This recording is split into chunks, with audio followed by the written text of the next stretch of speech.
Cette parcelle de vigne n'en a peut-être pas l'air, mais elle représente une petite révolution qui gagne du terrain en Afrique du Sud. Son secret, épouser les courbes du paysage et ainsi faire rempart à la sécheresse. Dans le passé, nous avions des blocs de vignes plantés en carré. Aujourd'hui, nous disons non, plantons sur la courbe et laissons toute l'eau tomber sur la courbe.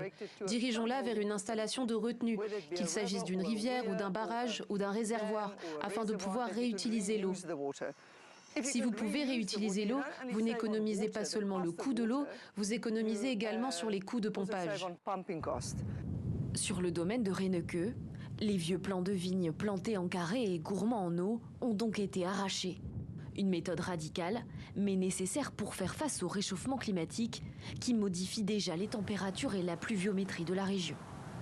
Il s'agit de développer une ferme qui soit encore pertinente dans 5 ou 100 ans pour que nos enfants puissent encore cueillir des raisins et en faire du vin.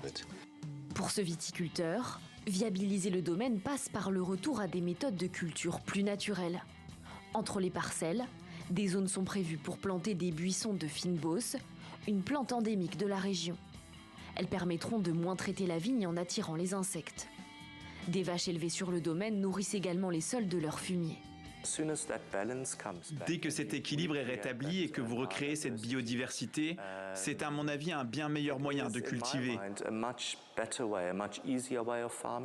On est beaucoup plus protégé contre les catastrophes naturelles et le réchauffement climatique d'ailleurs.